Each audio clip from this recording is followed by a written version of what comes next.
They brought me into the hall as if I might break something important just by existing. 4 guards walked around me in a neat formation, their armor humming softly with energy I didn't recognize, their long ears flicking in subtle synchronized movements that made them look less like soldiers and more like a very disciplined choir. I tried not to stare. It's hard not to stare when the architecture looks like it was designed by someone who didn't believe in straight lines. The walls curved upward in smooth arcs, glowing faintly, like they were breathing. I briefly considered whether the building was alive. Then I decided I probably didn't want to know the answer. I was placed in the center of the chamber. No chains, no restraints, which somehow felt worse. If you don't tie someone up, it means you're very confident they can't do anything, or you're expecting them to try. A wide, circular platform rose slightly beneath my feet, lifting me just enough to make sure everyone could see me clearly. I resisted the urge to wave. It felt like the kind of situation where waving would not help. The court surrounded me in layered tiers, dozens, maybe hundreds, of figures watching in silence. Their expressions varied between curiosity, suspicion, and what I could only describe as polite confusion. One of them leaned toward another and whispered something, their voice a soft cascade of sounds I understood perfectly. "Is that the human?" "It's smaller than I expected." I kept my face neutral. Being called small in a room full of tall, elegant aliens was not exactly unexpected, but it still stung a little. I considered standing on my toes, then decided against it. Pride has limits. At the far end of the hall, elevated above everyone else, sat the queen. Even from a distance, she was impossible to ignore. Her posture was effortless, her gaze sharp and steady, like she had already made several decisions about me and was just waiting to confirm them.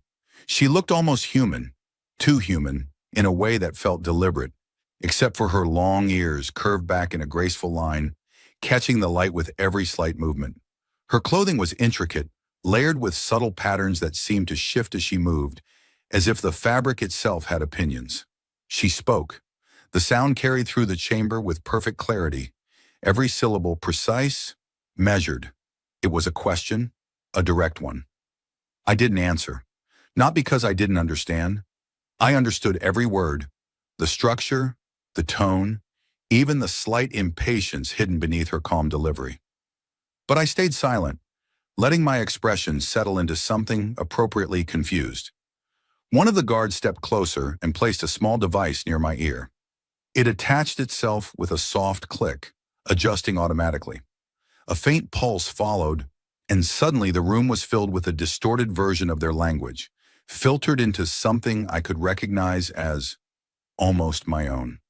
"Respond," the device said, its voice slightly too cheerful for the situation. "The Queen has requested your verbal participation." I blinked. Then I looked at the Queen, then back at the device. "I'm considering it," I said carefully. The device paused, processing. Then loudly it translated, "I am evaluating your worth." A ripple of murmurs spread through the court. I closed my eyes for a second. Of course it did. "That's not what I said," I muttered. The device hummed. "Correction unnecessary. Statement acceptable." "Acceptable for who?" "For you." I glanced upward, wondering if there was some kind of cosmic audience enjoying this. If there was, I hoped they were at least entertained. The Queen spoke again, this time more slowly. The device translated with slightly less enthusiasm. "You will answer directly." I nodded, as if I had no idea what she had just said. Then I gave a very convincing shrug. More murmurs. One of the advisors leaned forward, clearly intrigued by my apparent lack of comprehension. Another looked annoyed, like I was wasting valuable time. The Queen, however, did not look annoyed. She looked interested. Her eyes narrowed slightly, not in suspicion, but in focus. Like she had just noticed something small, but important. Her gaze stayed on me longer than necessary, studying, measuring. I resisted the urge to smile. This was the part where I was supposed to be overwhelmed, confused, maybe a little scared. And to be fair, I was all of those things. Being in an alien royal court without a clear exit strategy tends to have that effect. But underneath all of that, there was something else. Timing. You don't spend years learning a language no one thinks you can learn just to use it immediately. That would be inefficient, possibly even rude. No, you wait. You listen. You let them decide who you are. And then when the moment is exactly right, the device buzzed again. You are currently being evaluated, it informed me. Please attempt to appear less decorative. I stared at it. Decorative? Clarification, aesthetically present, but functionally uncertain. I looked back at the Queen. For a brief second, I thought I saw it. The smallest shift in her expression. Not quite a smile, but close. That was new, and very interesting. I adjusted my stance slightly as if trying to understand what was happening around me. The court continued to speak, their voices weaving together in that familiar, intricate language. And I listened. Every word, every nuance, waiting. They decided I was safe enough to keep and confusing enough to study, which I later learned was considered a compliment here. No one said it directly, of course. Instead, I was relocated for observation, which sounded much more scientific and significantly less like, we don't know what to do with you. My new quarters were larger than anything I had ever lived in, which was both impressive and suspicious. When strangers give you a very nice room, it usually means they expect you to stay in it. The door sealed behind me with a soft, final sound that I did not enjoy. I took a few careful steps forward, scanning the space. The walls glowed faintly, shifting colors in slow, calming patterns. The furniture, if that's what it was, seemed to adjust its shape depending on how I looked at it, like it couldn't quite decide what it wanted to be. I sat on something that politely became a chair. That's unsettling, I said. The chair adjusted slightly as if offended. The device on my ear buzzed. It had not left me since the hall. Welcome to your assigned environment, it announced. Comfort levels have been optimized for your biological preferences. How do you know my biological preferences? I asked. A brief pause. We made several assumptions. Were any of them correct? Statistically, at least one. I leaned back, staring at the ceiling, which looked like a night sky that had decided to stay indoors. Small points of light drifted slowly, forming patterns that almost made sense, then rearranging before I could understand them. You're not even trying to be normal, are you? I muttered. Normal is inefficient, the device replied. Normal is comforting. Comfort is subjective. I nodded. You're going to be a problem. Clarification, I am already a problem. That felt accurate. A soft chime echoed through the room. One section of the wall shifted, opening seamlessly.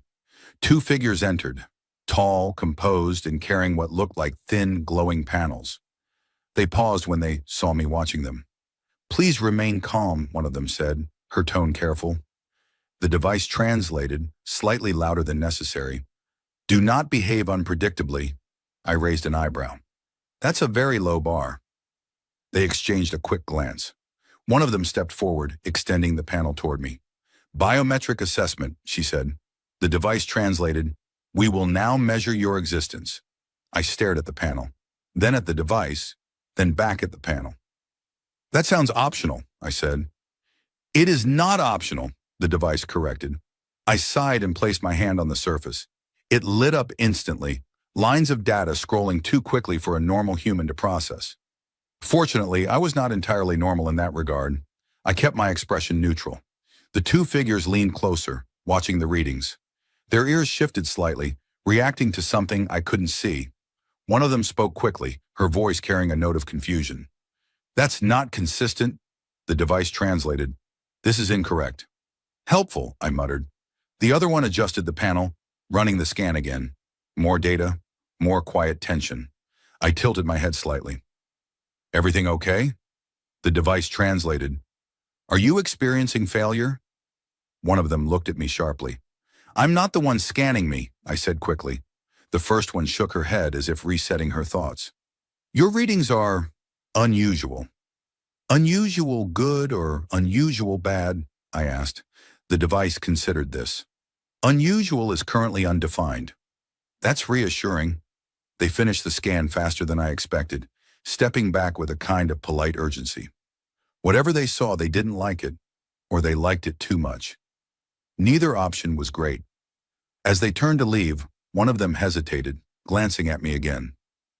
You understand more than you show, she said quietly in their language. The device stayed silent. I met her gaze, keeping my face carefully blank. Then I gave a small, confused smile. She studied me for another second, then left without another word. The walls sealed behind them. Silence returned, soft and heavy. I exhaled slowly, letting my shoulders relax for the first time since arriving. "Well," I said, looking around the room, "that went somewhere." The device buzzed. "You were evaluated." I gathered that. "You were not entirely compliant." I was very polite. "You were strategically polite."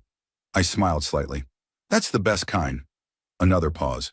Then unexpectedly, the device said, "The Queen has requested further interaction." I blinked. That was fast. "Clarification. The request was made before your evaluation." I sat up a little straighter. "She planned this?" "Yes." I let that settle for a moment. The Queen had seen something in that hall, something worth following up on before anyone else could define it. That meant she was either very confident or very curious. Possibly both. A faint sound echoed beyond the walls. Distant voices, movement, the quiet rhythm of a place that never really slept. I leaned back again, staring at the shifting lights above me. "All right," I said softly. "Let's see how long this takes." The device hummed. "Clarification required." "For what?" "For you to stop pretending." I closed my eyes for a second. Then I smiled. "Not yet." They didn't come to escort me immediately, which I found both polite and suspicious. Instead, the room dimmed slightly, as if it had decided I needed time to think.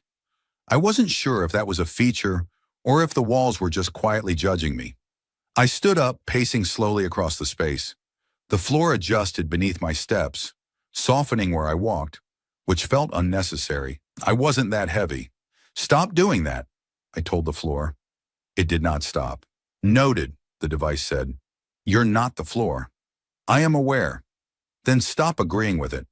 Agreement increases user comfort." "It does not."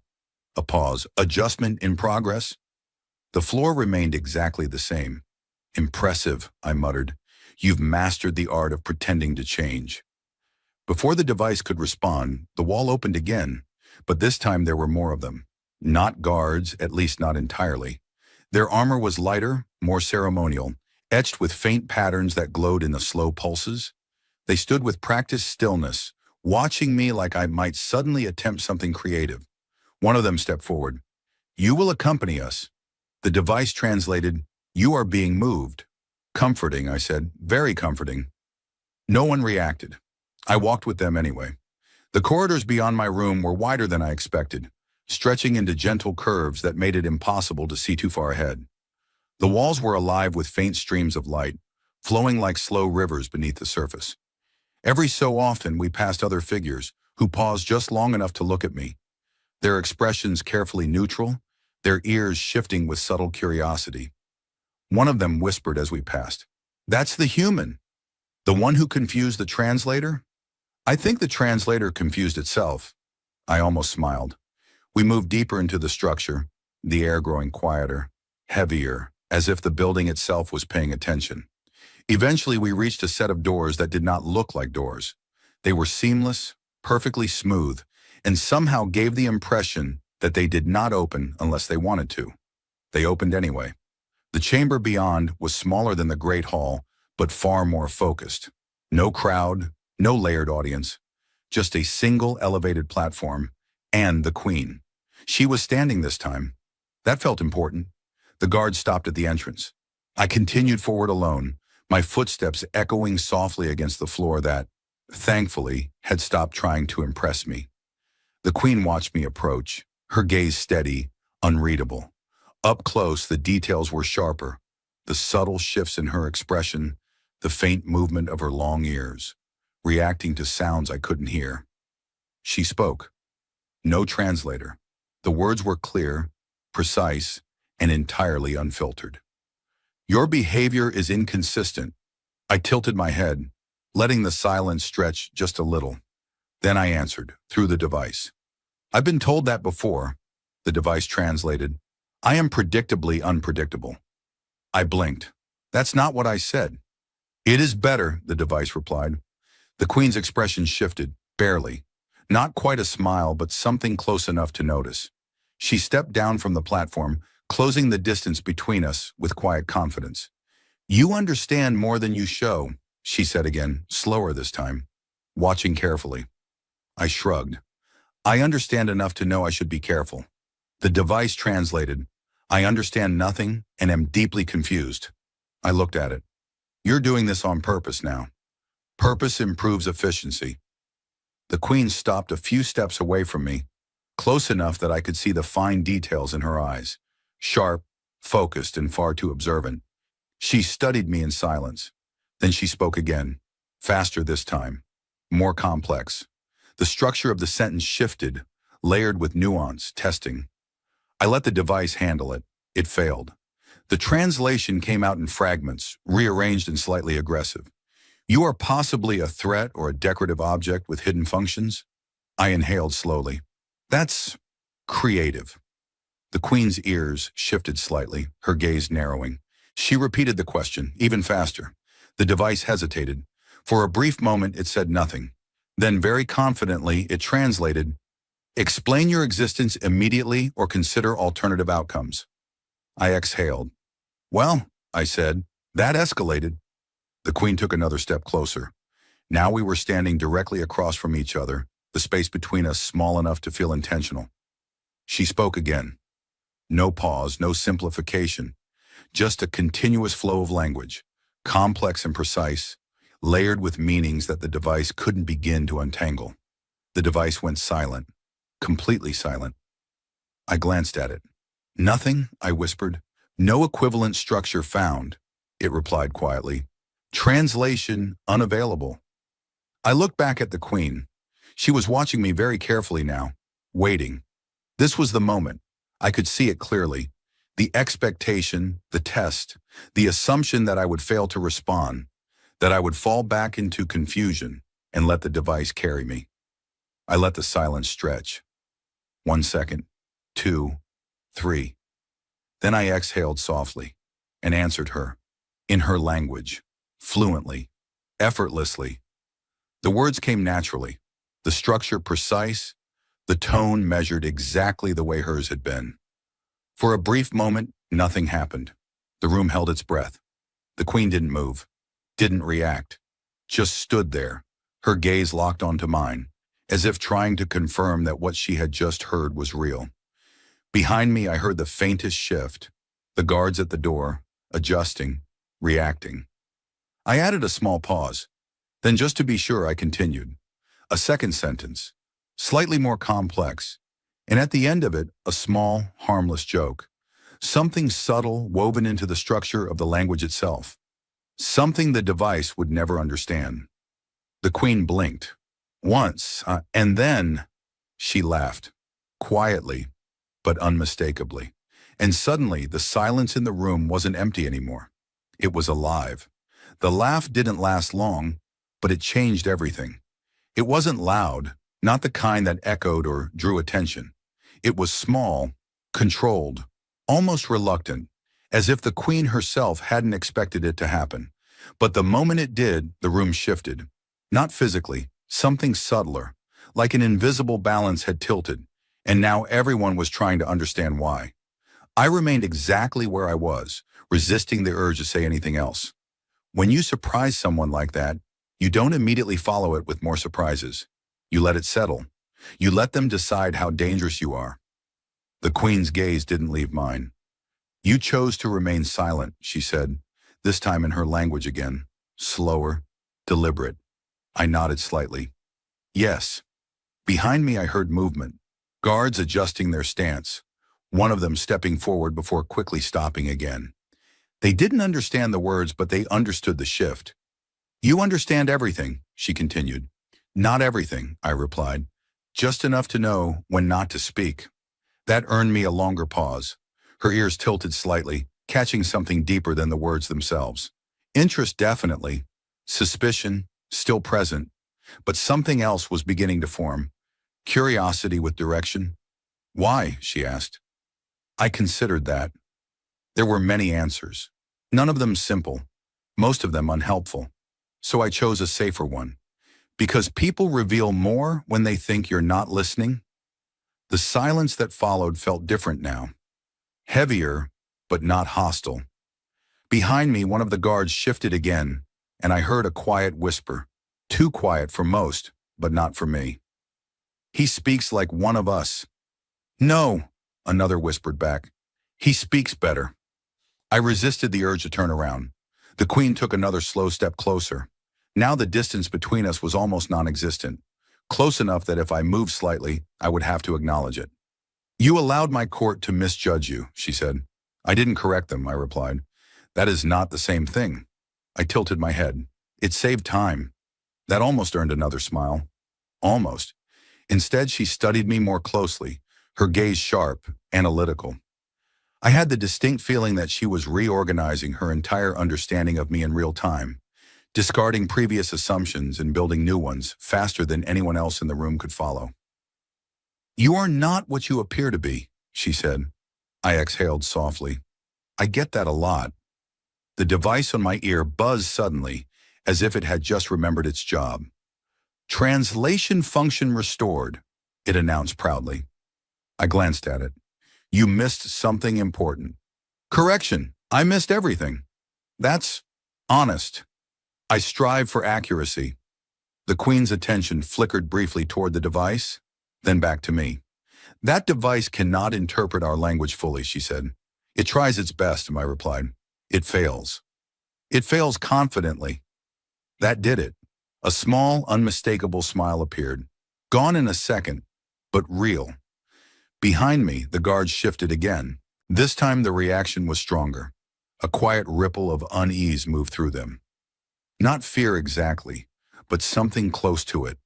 Their understanding of the situation had just changed, and they didn't like not knowing where they stood. The Queen turned slightly, just enough to acknowledge them without breaking the moment. Leave us, she said. There was hesitation, just a fraction, then obedience. The guards stepped back, the doors sealing behind them with a soft, final sound. The room became quieter, more contained. The air felt different without witnesses. I glanced at the doors, then back at her. That was either a very good sign, I said, or a very bad one. She didn't answer immediately. Instead, she moved past me, slow, deliberate, circling slightly as if observing me from a different angle. I remained still, tracking her movement with my eyes, but not turning fully. You are human, she said. As far as I know. That is not an answer. It's the most honest one I have. She stopped behind me, close enough that I could feel the shift in the air, the subtle presence of someone who was used to being in control of every situation she entered. You speak our language without error, she continued. Yes. You understand our structure, our meaning, our nuance. Yes.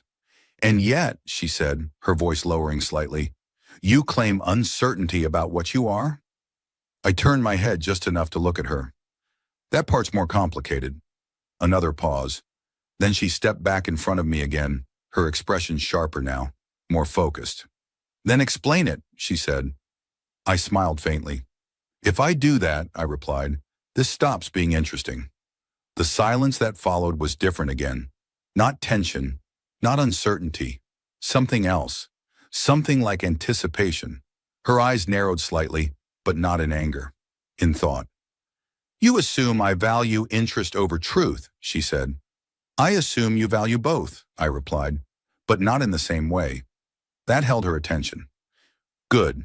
The device buzzed again. Conversation complexity increasing, it noted. Recommends simplified communication. No, I said at the same time she said, no. We both paused. Then unexpectedly, I laughed. Quietly. She looked at me. Did we just agree on something? I asked. Her expression didn't change, but her ears shifted slightly. Yes, she said. And for some reason, that felt more significant than anything else that had happened so far. The silence between us didn't feel empty anymore. It felt occupied, like something had quietly taken a seat in the room and decided it wasn't leaving. She didn't dismiss me. That was the first strange thing. The second was that she didn't immediately ask another question. Instead, she turned away and walked a few steps toward the center of the chamber, her movements unhurried, controlled. I watched her, unsure if I was supposed to follow or stay exactly where I was, like some decorative object the translator had warned them about. I'm still here, I said. She stopped just slightly, then continued walking. I am aware. That wasn't a complaint, I added, just confirming my existence. That has already been questioned, she replied. I smiled faintly. Fair. After a moment, I stepped forward anyway. The floor didn't react this time. I appreciated that. Progress. She reached a low structure that rose smoothly from the ground as she approached, forming something between a table and a projection surface. Light gathered above it, assembling itself into shifting patterns. Maps, data streams, symbols layered over each other in a way that would overwhelm most people. It did not overwhelm me, which was becoming a recurring problem. You will explain, she said, not looking at me. I moved closer, stopping at a respectful distance from the projection. You've already decided I will. Yes. Confident. Efficient. I nodded. I respect that. The device buzzed softly. Respect detected. It translated. That wasn't for you, I said. Clarification unnecessary. I ignored it and focused on the display. The symbols were familiar, not visually. This system was far more advanced than anything I'd worked with, but structurally, the logic behind it, the way information flowed and connected, it followed principles I understood. That was dangerous. The Queen noticed. You are reading it, she said. I exhaled slowly. I'm looking at it. You are reading it, I hesitated. Then carefully, some of it. She turned slightly, her attention sharpening. Explain what you see. I looked at the projection again. A cluster of symbols shifted, forming a layered map of something, territories perhaps, or routes. There were disruptions in the pattern, irregularities that stood out once you knew where to look. I pointed without thinking. That section is unstable, I said in her language. The symbols reacted instantly, expanding the area I indicated. Behind me, something moved. I didn't turn, but I knew someone had entered the room. Probably guards, possibly more. The Queen stepped closer to the projection. Unstable, how? I traced the pattern lightly, not touching it, just following the flow with my hand. Signal interference, I said. Not external, internal feedback loop. It's amplifying itself. The projection shifted again, highlighting the feedback structure.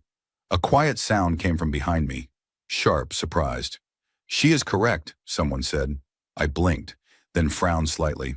That's not what I said. The device buzzed. Correction unavailable. I looked over my shoulder.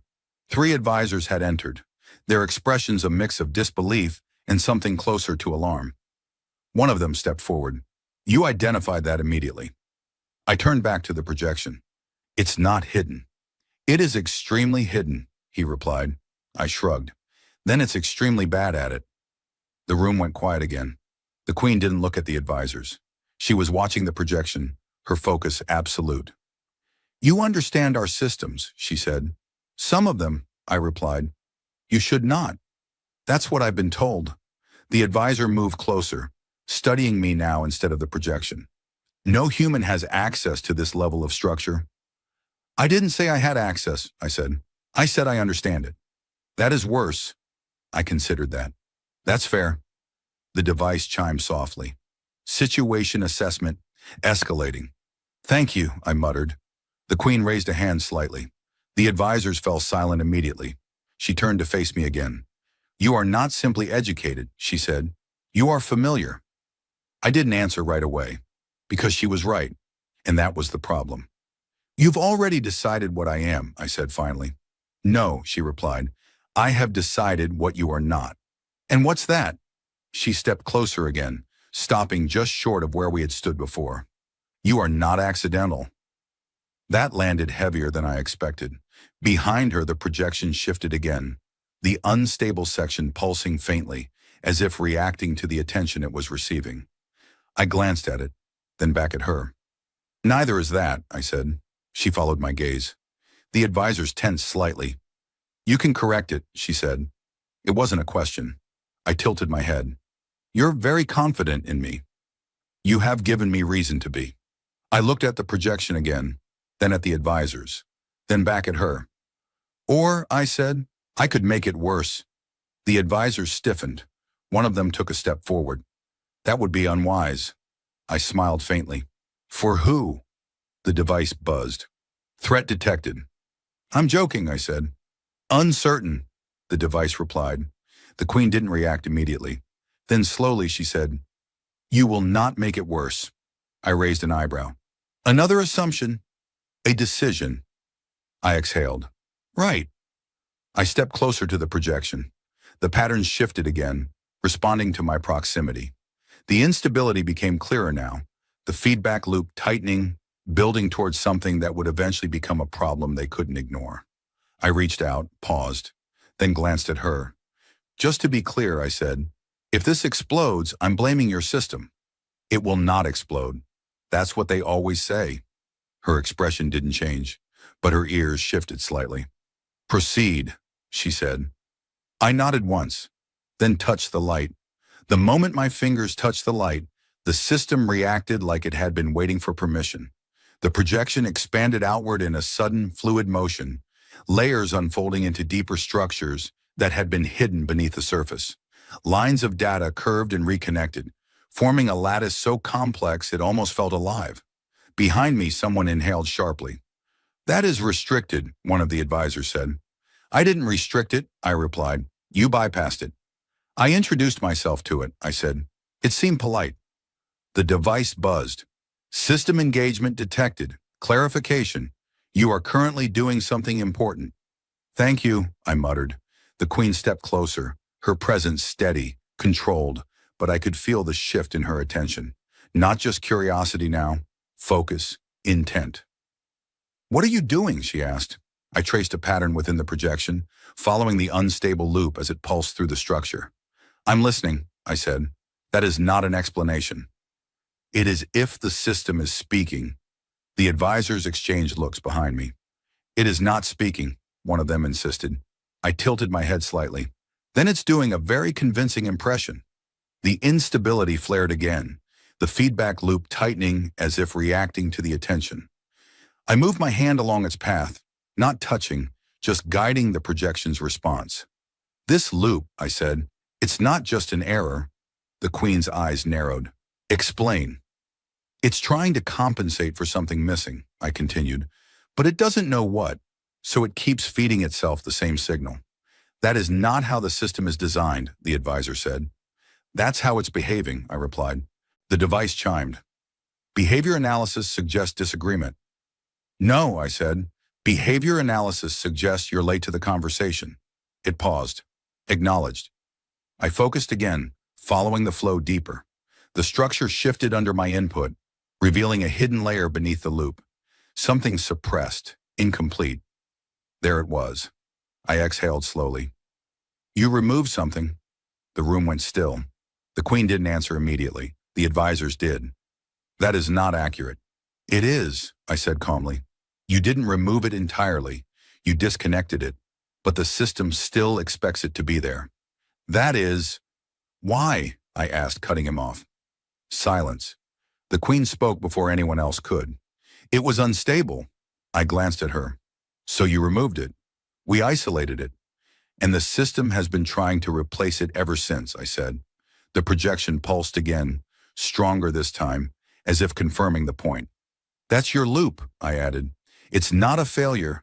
It's a response. The advisor stepped forward again, more agitated now. Even if that were true, you can't... I reached out again. This time I didn't just touch the light. I pushed. The projection shifted sharply, the hidden layer expanding outward, reconnecting partially with the main structure. The feedback loop stuttered, destabilized by the change. Stop, the advisor said. Relax, I replied. I'm not breaking it. You are altering it. It needs altering. The device buzzed rapidly. Warning, system deviation increasing. Suggest reconsideration. I'm considering it very actively, I said. The Queen didn't stop me. That was the important part. She watched, her gaze locked onto the projection, tracking every change, every shift in the structure. Continue, she said. The advisor turned to her. This is not controlled. She didn't look at him. It is now, she replied. That shut him up. I smiled slightly. then focused again. The missing component wasn't gone. It was fragmented, scattered across the system like pieces of something that had been deliberately broken apart. Careful, very careful. Whoever had done this hadn't wanted it to come back. I moved my hand through the projection, isolating one fragment at a time, pulling them into alignment without fully reconnecting them. The system resisted at first, then adapted. The feedback loop flickered, weakened, no longer feeding itself as aggressively. "There," I said quietly. The projection stabilized, not completely, but enough. The room stayed silent. No one moved. The advisors stared at the display. Their expressions caught somewhere between disbelief and calculation. The queen stepped closer to the projection, her eyes scanning the structure. "It is quieter," she said. "Yes. It is not resolved." "No. Why?" I leaned back slightly, letting my hands drop.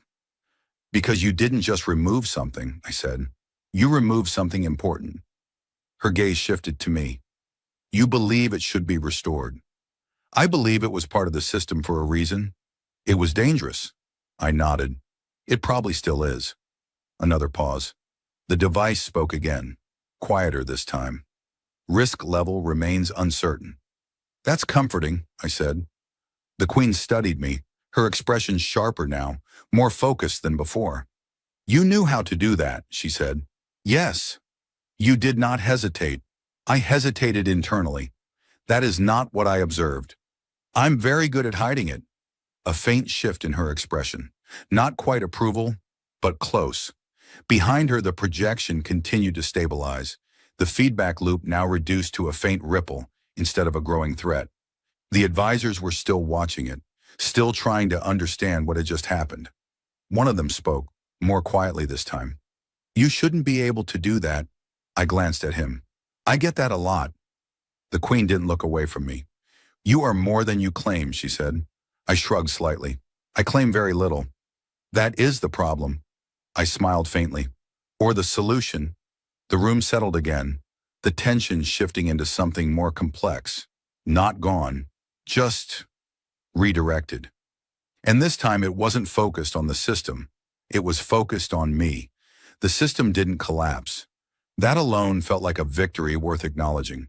The projection stabilized into something calmer, quieter, like a machine that had finally stopped arguing with itself. The pulsing loop was still there, but reduced to a faint echo, no longer threatening to consume the entire structure. No alarms, no explosions. I looked at the queen. "See? Not exploding." She didn't respond immediately. Instead, she studied the projection one last time, then turned away from it as if the system was no longer the most important thing in the room. That was new. The advisors were still frozen in place, their attention split between the display and me, like they hadn't yet decided which one was more concerning. One of them finally spoke. "This is not a complete correction." "No," I said. "It's a conversation." He frowned. "Systems do not—" "They do," I interrupted gently. "You just don't usually listen long enough." The device buzzed. "Metaphor detected." "Good," I said. "Keep up."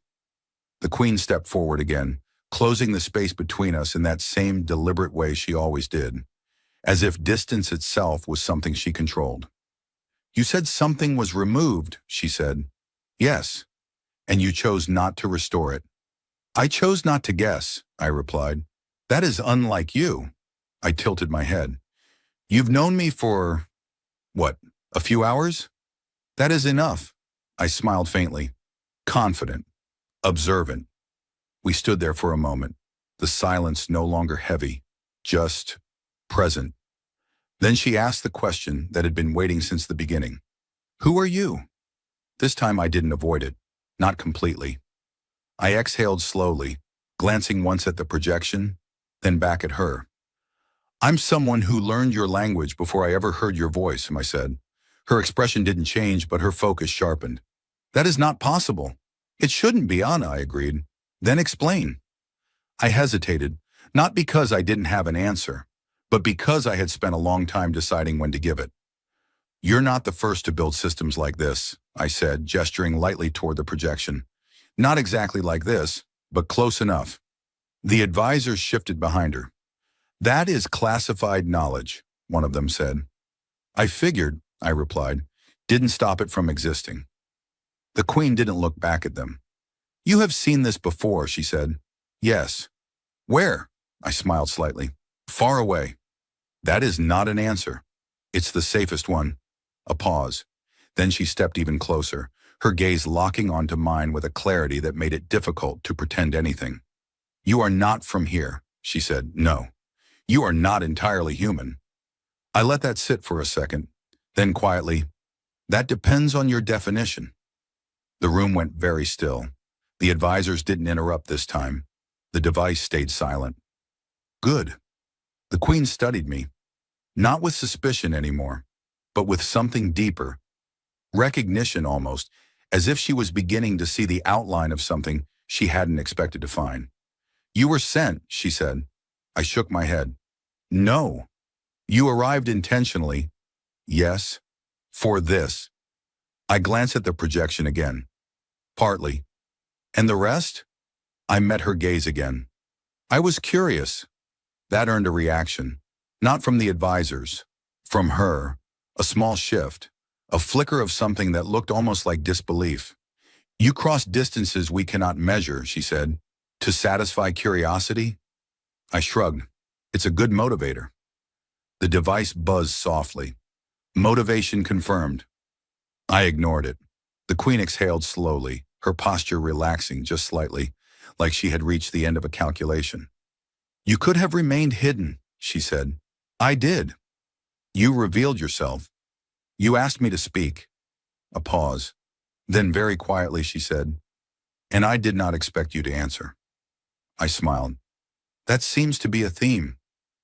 The silence that followed felt complete, not empty, not tense, just finished. Behind us, the projection continued its quiet stabilization, the system no longer demanding attention. One of the advisors stepped forward again, more cautious this time. What do we do with him? He asked. I raised an eyebrow. I'm still here, you know. Yes, he said. That is part of the concern. Fair. The Queen didn't look at him. Her attention stayed on me. We do not contain him, she said. That caused a reaction. He is unpredictable, the advisor argued. He is consistent, she replied. You are simply late in understanding the pattern. I smiled slightly. I like her. Unnecessary commentary, the device said. I disagree. The Queen's expression softened just a fraction. You will remain, she said to me. Is that an order? It is an invitation. I considered that, then nodded. All right. The advisor looked like he wanted to argue again, then thought better of it. Smart choice. The Queen turned toward the projection once more, then back to me. You have changed the system, she said. Not really, I replied. I just stopped it from arguing with itself. And what of you? She asked. I paused. That was a better question. I thought about the moment in the hall, the silence, the decision not to speak, the careful distance, the calculated patience. Then I looked at her. I think, I said slowly, I'm done pretending I don't belong in the conversation. The device buzzed. Statement clarity increased. Thank you, I said. The Queen nodded once, not in agreement, in acknowledgement. And for the first time since I arrived, I didn't feel like an outsider standing in the wrong place. I felt like I had finally stepped into the part of the story where I was supposed to be.